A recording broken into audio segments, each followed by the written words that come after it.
ओम इदं नमः ऋषिभ्यः पूर्वजेभ्यः पूर्वेभ्यः पथिकृद्भ्यः। आज मैं महाभारत का एक सुंदर प्रसंग शांति पर्व से लेकर उपस्थित हूँ, जिसमें जनक और सुलभा का उत्तम, सुंदर, आकर्षक और ज्ञानप्रद प्रसंग है। उस प्रसंग प्रकरण को लेकर मैं उपस्थित हूँ।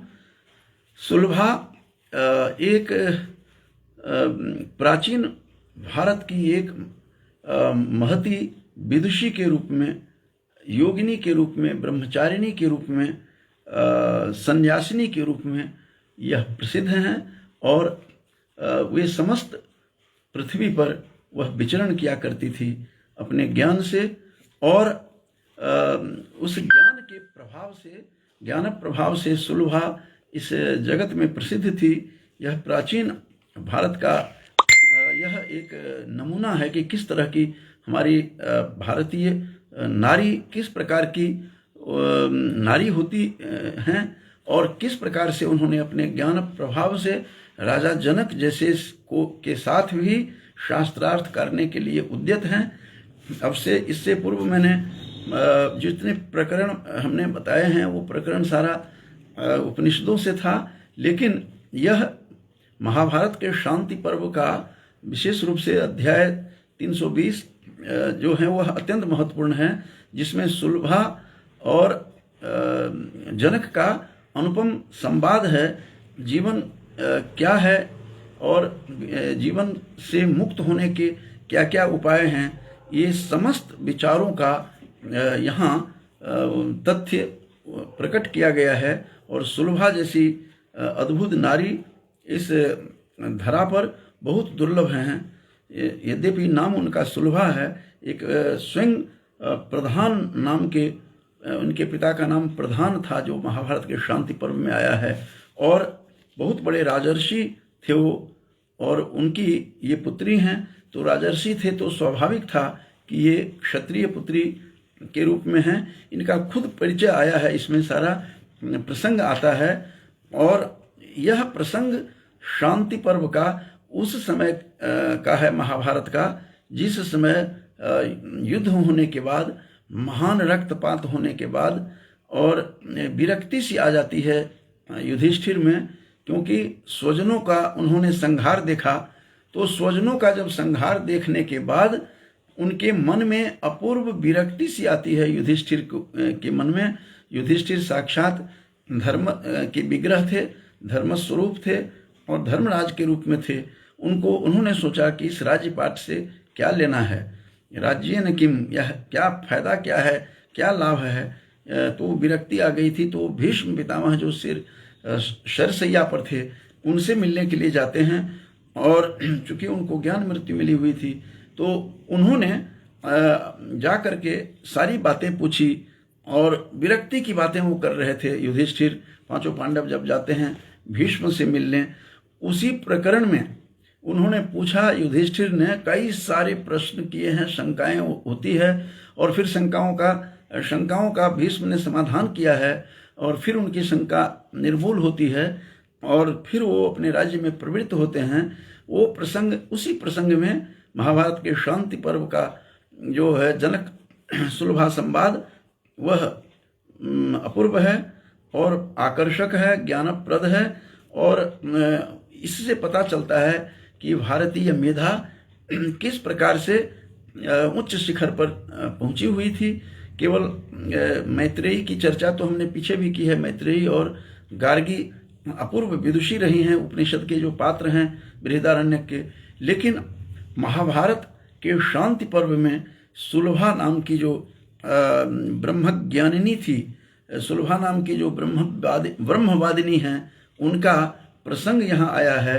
तब युधिष्ठिर ने पूछा भीष्म पितामह से, हे पितामह, आप यह बताइए कि ऐसे इस संसार में कोई ऐसे भी राजा हुए हैं, ऐसे भी कोई व्यक्ति हैं जो अपने रहते हुए इस गृहस्थ आश्रम में रह करके भी किसी ने मुक्ति पाई है? उनको भीष्म पितामह ने कहा, हाँ हे तात, हे पुत्र, ऐसा हुआ है।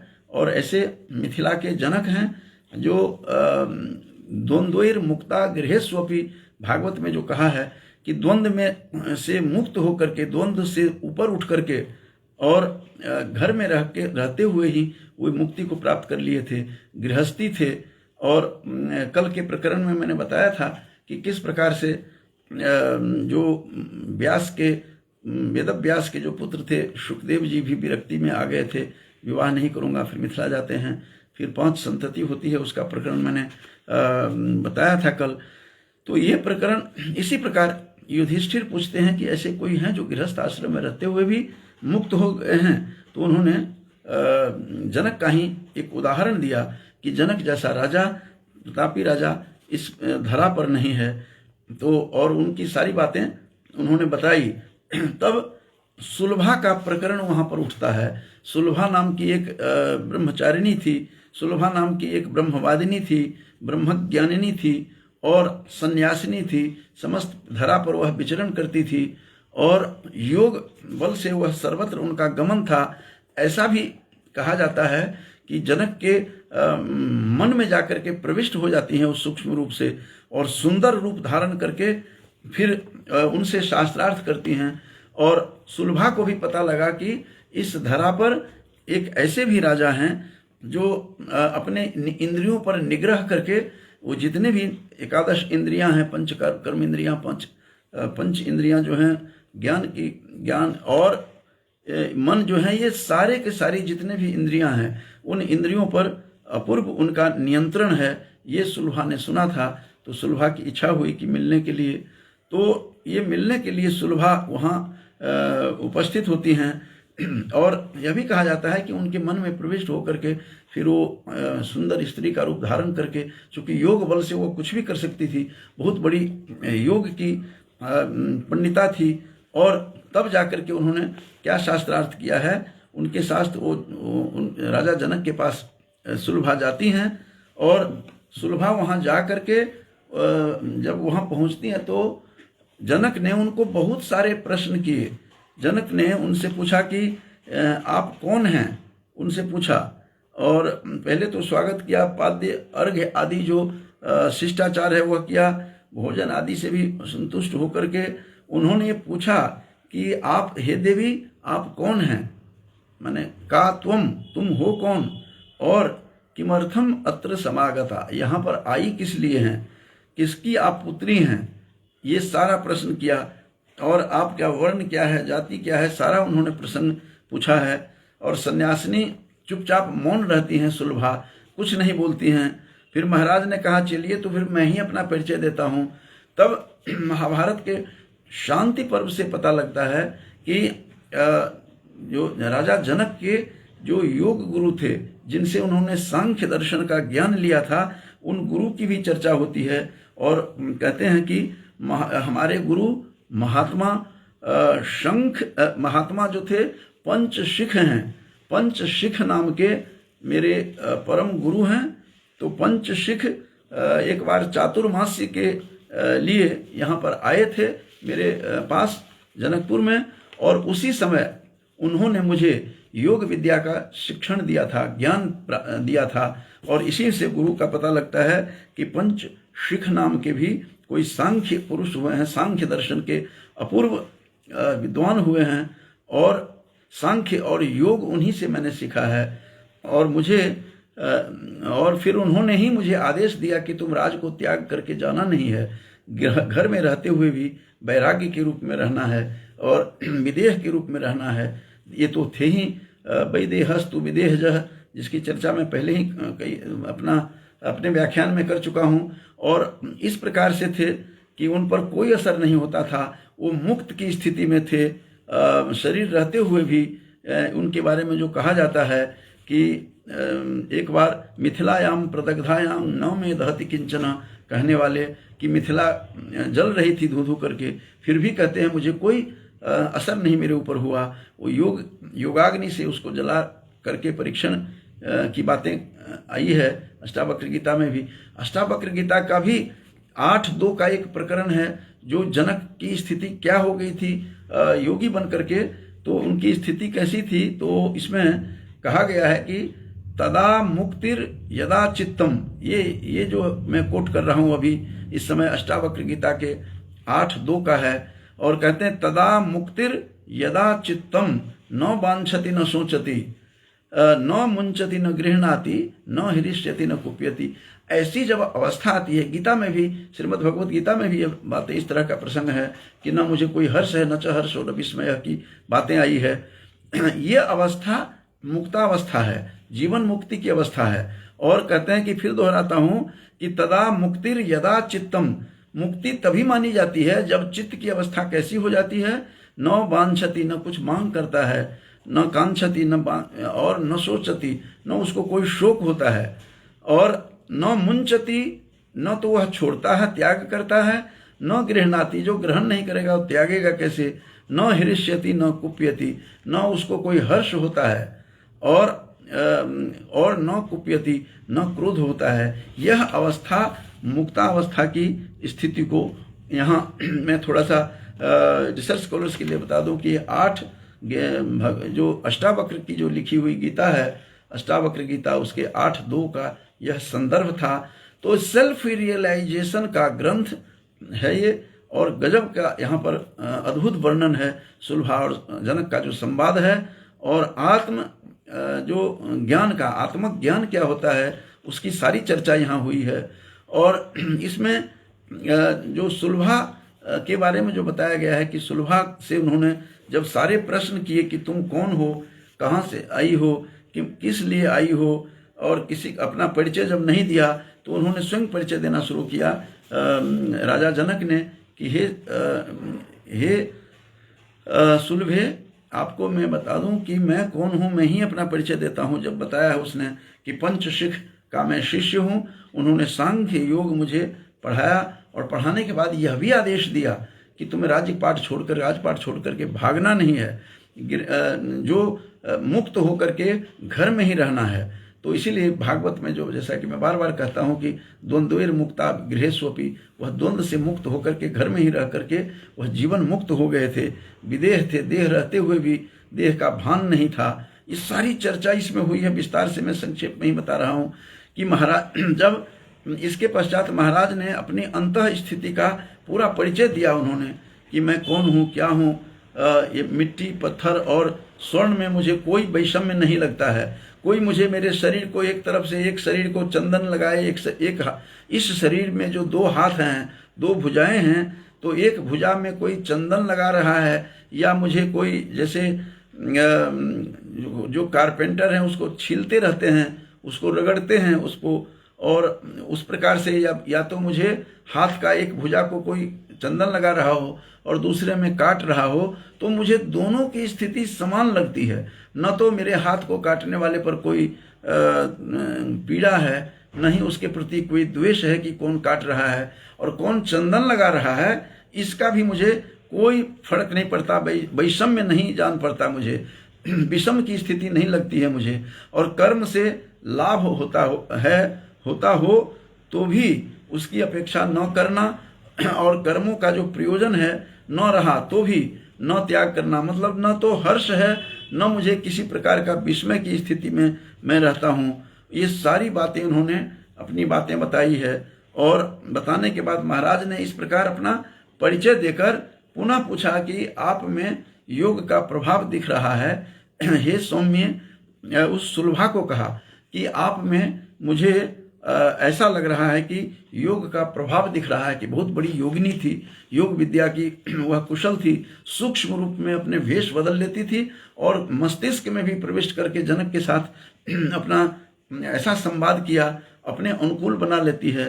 और किस प्रकार से सुलभा ने राजा जनक का तो स्वभाव था कि बालादपि वृद्धादपि, वो किसी से भी सीखते थे, जिनके पास ज्ञान होता था उन्हीं के पास वो आ जाते थे सीखने के लिए, और अपने आश्रम में बुलाते थे। तो उन्होंने कहा, वो बहुत देर तक तो चुप रही सुलभा, फिर सुलभा ने अपनी बात कहते हुए, सन्यासिनी जो वह सुलभा थी, उसने कहा कि किसी रोष या असंतोष भाव व्यक्त नहीं किया उसने, जो भी कहा जनक ने वह सुनती रही। और फिर बाद में उन्होंने काफ़ी भाषा के विषय में भी, भाषा शास्त्र की भी बातें कही गई है, उस पर नहीं जाता हूँ। सुलभा ने वाक्य एवं भाषा के गुण दोष का भी पूरा निरूपण किया है और उसने कहा भी है कि आप जो मुझे पूछ रहे हैं कि मैं कौन हूँ, उसका उन्होंने दार्शनिक भाषा में उन्होंने जवाब दिया कि कहा कि हे राजन, जैसे लाख जो होता है, लाख और लाख और काष्ठ, जल और धूलि के संयोग से ये पदार्थ परस्पर संघीभूत होकर के अर्थात मिल करके होते हैं, उसी प्रकार देह में से पृथक एक आत्मा है। इस देह से पृथक एक आत्मा है जो शब्द, स्पर्श, रस, रूप, गंध आदि जितने भी हैं, ये तन्मात्राएं अपनी इंद्रियों के साथ संश्लिष्ट रहती हैं, चिपके हुए रहते हैं। इस विषय में पूछने योग्य क्या बात है? तुम पूछते हो कि मैं कौन हूँ। यह प्रश्न सर्वथा निरर्थक है। जनक को कहा कि हे राजा जनक, यह तो सर्वथा निरर्थक है, क्योंकि ये तन्मात्राएं जैसे हैं, रूप, रस, गंध, पंच तन्मात्राएं हैं और इंद्रियां जो हैं एकादश, ये आपस में संश्लिष्ट होते हैं। इस विषय में पूछने योग्य क्या बात है? मैं कौन हूँ यह कहने की आवश्यकता नहीं है, क्योंकि उसी प्रकार आत्मा भी जो देह से यह पृथक होता है, भिन्न रहता है, यह समझना चाहिए। जड़ और चेतन के संयोग से, मिथ्या ज्ञान से मेरे निर्माण की प्रतीति है और आपकी भी वही प्रतीति है, तो मैं क्या बताऊं कि मैं हूं कौन। और तुम्हारी भी प्रतीति होती है, यह बताया। चेतन एक एवं अविभाज्य है। जड़ मेरे तुम्हारे सभी के शरीर में वही है।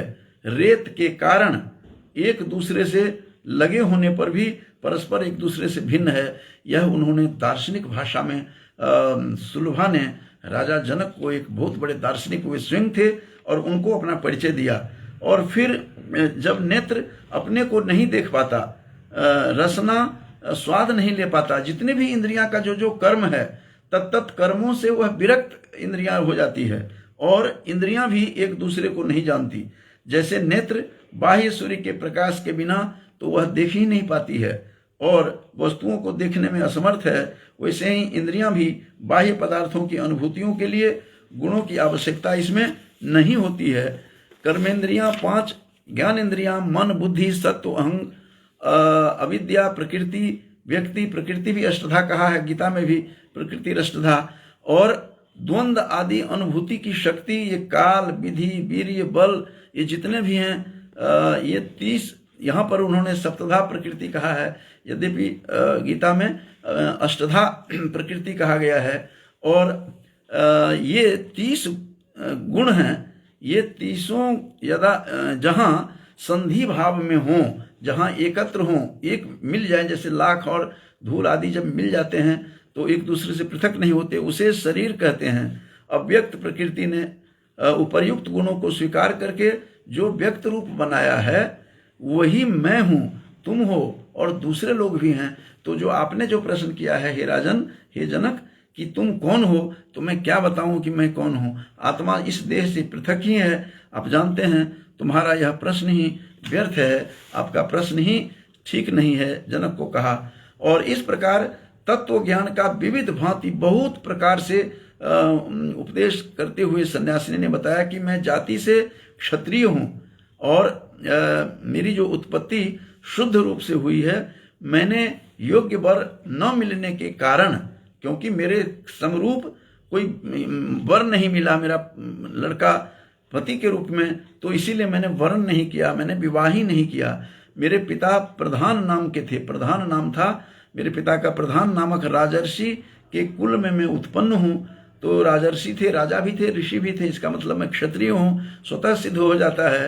मोक्ष धर्म में प्रवृत्त होकर मैंने सन्यासियों के व्रत को स्वीकार कर लिया और मैं एकाकी पर्यटन करती रहती हूँ, अकेली भ्रमण करती हूँ। किसी छल या कपट से मैं यहाँ नहीं आई हूँ, न मुझे कोई धन की कामना है जो मैं आपको धन हरण करने के, चूंकि धन दान करने में जनक इस संसार में प्रसिद्ध थे, त्रिलोक में प्रसिद्ध थे, प्रचुर मात्रा में धन देते थे। और याज्ञवल्क्य के प्रकरण जब देखेंगे, बृहदारण्यक उपनिषद जो शतपथ ब्राह्मण का अंतिम भाग है, उसमें तो अद्भुत कथा उसमें देखने को मिलता है। तो इस प्रकार से मैं अपने व्रत में स्थित होकर के तुम्हारी अत्यंत कीर्ति सुनी थी मैंने तुम्हारे विषय में, हे जनक, हे राजन, आपकी हमने कीर्ति के बारे में हमने सुनी थी, आपका नाम सुना था, आप देह मुक्त हैं और आपके यहाँ जितने राजा हुए हैं सब विदेह हैं, देह रहते हुए भी विदेह कहलाते हैं, आत्मज्ञानी हैं, आप को आत्मविद्या के विशारद हैं हे जनक। तो इसीलिए मैं आपसे मिलने के लिए इस विचार से, विचारों की भ्रांति दूर दूर तक जो है तुम्हें योग्य मार्ग पहले तो उसने कहा कि मुझे वर नहीं मिला इसीलिए मैंने विवाह भी नहीं किया, मैं ब्रह्मचारिणी होकर के संपूर्ण पृथ्वी पर, इस धरा पर, इस भूतल पर मैं विचरण करती रहती हूँ। संयोग से तुम्हारा नाम सुना है और बहुत अधिक नाम सुना है, इसीलिए मैं मिलने आ गया हूँ। मैं तुम्हारे भले के लिए कहती हूँ कि स्वपक्ष, वो बहुत कुछ ज्ञान की बातें भी कही। जनक को तो जहाँ से भी ज्ञान मिलता था वो नतमस्तक होकर के ज्ञानार्जन करते थे। ऐसे गुण उनका था जिसके कारण से वो विख्यात थे और इतने विनम्र थे, जिनका आगे ज्ञान होता था उस ज्ञान के समक्ष वह आयु चाहे उसकी कुछ भी हो वह देखते नहीं हैं। और उन्होंने सारा संवाद कहा है, उन्होंने, सुलभा ने यह भी कहा कि नारी और पुरुष में कोई भेद नहीं है, ज्ञान किसी को भी कहीं भी हो सकता है। जबकि मैत्रेयी तो इसके उदाहरण हैं, गार्गी उदाहरण थे ही, लेकिन फिर भी जनक को सुना रही हैं कि मैं तुम्हारे भले के लिए कहती हूँ कि स्वपक्ष हो का समर्थन तथा परपक्ष का खंडन। आप लोगों की प्रवृत्ति है खंडन मंडन में विश्वास रखते हैं, शास्त्रार्थ पद्धति में विश्वास रखते हैं, और अभी तुम्हारा अपने स्वपक्ष में आग्रह है। जहाँ एक ही आत्म तत्व है वहाँ स्व और पर कहाँ है। उन्होंने सुलभा ने राजा जनक से आंखें खोलने वाली बात कही और उन्होंने कहा कि हे राजन, आप जो कहते हैं, जो शास्त्रार्थ करते हैं, कौन जीता कौन हारा, हार जीत से इनसे परे हैं हम लोग। और उन्होंने पहले ही बता दी थी कि एक हाथ को कोई मेरा काट रहा हो, दूसरे हाथ में चंदन लगा रहा हो, मुझे दोनों के प्रति समान भाव रहता है। मेरे न हर्षो न विस्मय, जैसा बताया था कि मैंने पहले कि न वांछति न शोचति की स्थिति हो जाती है, न कोई वांछा रहती है, न कोई कांक्षा, न कोई कामना। इन कामनाओं से अलग हो जाते हैं। और ये सारी बातें तो जनक बता चुके हैं। फिर जनक को सुलभा कहती हैं, आपको खंडन मंडन में जो आप लोग विश्वास रखते हैं इससे क्या फर्क पड़ता है। यह स्वपक्ष है, यह परपक्ष है जो आप लोग कहते हैं। तो जहाँ एक ही आत्म तत्व हो, आत्मा एक ही हो जो देह से पृथक है, तो फिर जब आत्म तत्व एक है तो वहाँ स्व और पर कहाँ स्व माने मेरा, और पर यंग निजः परो वेत्ति जो बातें कही गई है, स्व और पर, यह मेरा है यह दूसरों का है, यह कहाँ की बात, कहाँ से यह पैदा होगा। पक्ष और विपक्ष फिर कहाँ होगा, क्योंकि आत्म तत्व तो एक ही है, आत्म तत्व भिन्न नहीं है, वह एक है। जब दो हों तब एक पक्ष होगा दूसरा विपक्ष होगा। इस तरह की बातें कही है। आत्म तत्व में स्थित होकर इस आग्रह से उपरत हो जाओ हे जनक, आप इन सब से ऊपर उठ जाइए कि स्व मत है यह परमत है, इन सब से आप ऊपर उठ जाइए। उन्होंने कहा और उन्होंने स्वीकार किया। बड़ा अच्छा लगा सुलभा की ब्रह्मचारिणी, जो ब्रह्मचारिणी सुलभा थी, ब्रह्मवादिनी सुलभा थी, जिन्होंने नाम सुनकर उनका उनके घर मिथिला में पहुंची थी और उनको काफ़ी सारी बातें हुई। फिर कहते हैं और अपना सारा परिचय दिया बाद में। पहले तो कहा कि उन्होंने तर्क दिया कि जब देह आत्मा से पृथक है तो किसका परिचय दूं, मैं क्या दूं। फिर भी मैं बताऊं कि मैं प्रधान नाम के बहुत बड़े राजर्षि थे हुए हैं, उनकी मैं पुत्री हूँ और शुद्ध, मेरा उत्पत्ति भी परिपूत है, शुद्ध है। जैसे उत्पत्ति परिपूता है, जैसे जानकी के लिए जैसे भवभूति कहते हैं, उसी प्रकार से कहते हैं उत्तम उत्पत्ति भी मेरी शुद्ध है, विशुद्ध है। मैंने योग्य वर न मिलने के कारण से यत्र तत्र भ्रमण करती हूँ। सारी बातें बता करके मर्म की जो बात जनक को कही कि स्व और पर का भेद समाप्त कर लीजिए, कोई अलाभ नहीं है। यह पक्ष है मेरा, यह विपक्ष है, यह हारा यह जीता, इन सब से ऊपर उठ जाइए, उपरत हो जाइए इन सब से, इन आग्रहों से, ऐसी सोच से। और सुलभा ने महाराज जनक से साक्षात सत्कार प्राप्त किया वहाँ, और कहा, उसमें आया है शांति पर्व में कि एक रात्रि का विश्राम भी वहाँ पर उन्होंने किया और दूसरे दिन वहाँ से वो प्रस्थान कर जाती हैं सुलभा। तो ये सुलभा नाम की जो वहाँ एक ब्रह्मवादिनी की जो चर्चा हुई है, और यह बात युधिष्ठिर को समझाते हुए कहा था उनके पितामह ने कि उन्होंने जब प्रश्न किया कि राज्य की विरक्ति आ गई, राज्य के प्रति, शासन के प्रति मार काट, अपने लोगों का, स्वजनों का वहाँ पर नरसंहार, उससे विरक्त होकर के विरक्ति प्राप्त हो गई थी। और ये तब उनको जा करके उन्होंने भीष्म पितामह, भीष्मो वही भगवान कहा जाता है, ऐसे भीष्म पितामह जो थे उन्होंने उनको समझाया युधिष्ठिर को, कि युधिष्ठिर के प्रश्न का उत्तर भी दिया कि इस संसार में कोई है जो जीवन रहते हुए, गृहस्थी होते हुए मुक्त हो गए हैं? कहते हैं हाँ हैं जनक। उसी प्रसंग में सुलभा की चर्चा आई है और अपूर्व यहाँ पर सुलभा की चर्चा हुई है। सुलभा सारी बातें समझाती हैं और अपना परिचय भी बाद में देती हैं। पहले तो चुपचाप खड़ी रही और फिर किस प्रकार से उन्होंने अपना संयम के साथ रहती हैं, कुछ भी प्रत्युत्तर नहीं करती हैं। और उन्होंने भी अपना परिचय, जब उन्होंने परिचय नहीं दिया तो अपना परिचय देते हुए एक और भी बड़ी बात कही थी, जो कह करके मैं अब समाप्त करूंगा। कहते हैं इस सांसारिक जीवन में मुझे कोई आसक्ति नहीं है। जनक ने कहा मैं अनासक्त हूँ। अनासक्त योगी जैसे होते हैं, शक्ति से विरत हूँ मैं, अपना और पराये से, यद्यपि वो सब कुछ थे लेकिन कुछ भी जो भी कुछ लगा होगा तो उन्होंने उनके साथ समझाई बातें। और जनक ने ये बात भी कही थी कि मेरे जो कर्म के बीज थे वो गुरु के वचनों से ज्ञानाग्नि में सभी भूने जा चुके हैं। जब हम किसी बीज को भून देंगे उसको, तो फिर भार के ऊपर जब भूनेंगे उसको, तब फिर उसमें से अंकुरित नहीं होता।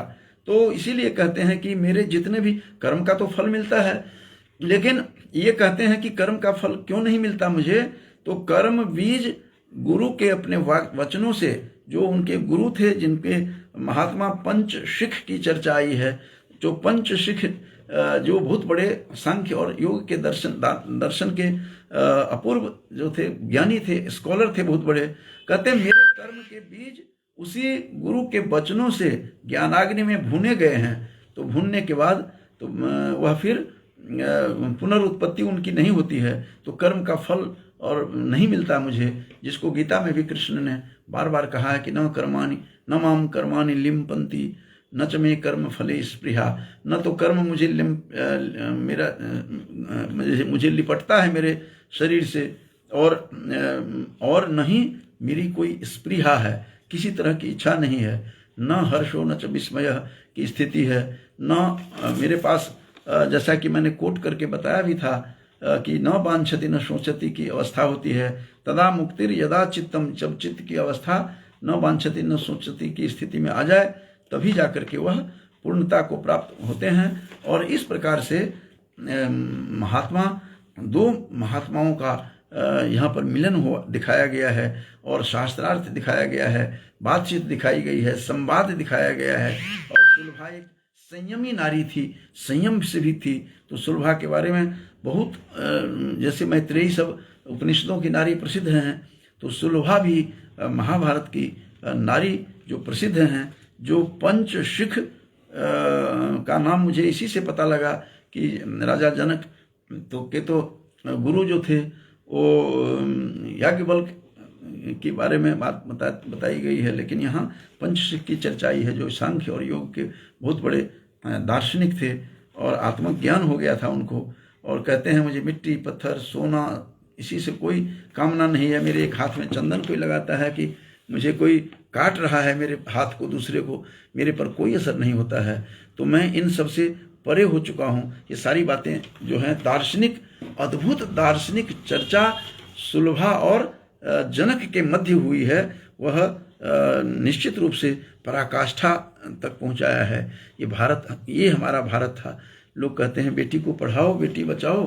हमारी नारी, भारत की नारी, अनेकों नारियों का परिगणन आप कराया गया है। देखेंगे तो जो ब्रह्म दृष्टि थी, मंत्र दृष्टि रही है, ब्रह्मवादिनी सब थी, जिसमें मैत्रेयी गार्गी का तो सुना ही था। सुलभा भी उसी तरह से ब्रह्म ज्ञानिनी है, सन्यासिनी थी, और वह विचरण करती थी और स्वयं कहती है कि मेरे योग्य पति नहीं मिलने के कारण, वर नहीं मिलने के कारण मैंने विवाह नहीं किया और भ्रमण करती रहती हूँ। और आत्मज्ञानी थी, किस प्रकार की थी। तो उस समय में कल्पनातीत बातें हैं कि उस दौर में भी उनके अपने अनुरूप पति उनको नहीं मिलने के कारण ये बातें कही गई है, जिसको अथर्ववेद में भी कहा गया है कि अपने स्वरूप हमारी जो नारियां थी अपने ज्ञान के स्वरूप अपने जिसका जैसा ज्ञान होता है तदनुरूप पति को प्राप्त करते थे। बिंदते पतिम, इस तरह की बातें आई है। तो वही बात यहाँ है। यह सुलभा के माध्यम से कई बातें निकल करके आती हैं कि मेरे अनुकूल पति नहीं मिला, इस करके मैं विवाह में नहीं गई गृहस्थ आश्रम में। तो इनको यहाँ पर आश्चर्य सुलभा को भी लगा कि गृहस्थ आश्रम में रह करके भी आत्मज्ञानी कैसे होते हैं। तो आज इनका सुलभा और जनक का जो संवाद है महाभारत के शांति पर्व में जनक सुलभा संवाद, उसको लेकर के मैं आज थोड़ा सा उपस्थित था। इन्हीं शब्दों के साथ अपनी वाणी को विराम देने से पहले काफ़ी लोग इसमें जुड़े हुए थे। डॉक्टर चंद्र कुमार झा जी भी जुड़े हुए थे, अभी हमारे सहपाठी हमारे गांव से जो बलदेव नगर में रहते हैं पंडित श्याम सुंदर झा जी भी श्रवण कर रहे हैं, मैं उन्हें भी धन्यवाद ज्ञापन करता हूँ। और पूनम भी सिम्बाल जी भी जुड़ी रहती हैं, विदुषी हैं, स्वयं भी अच्छे और विद्वान पिता के पुत्र हैं। और इनके पति भी संस्कृत के अद्भुत विद्वान हैं। और मेरे एक और अन्य मित्र पंडित दिनेश पांडे जी भी हैं, सुन रहे हैं, मैं उन्हें भी साधुवाद देता हूँ, यमुनानगर से सुन रहे हैं।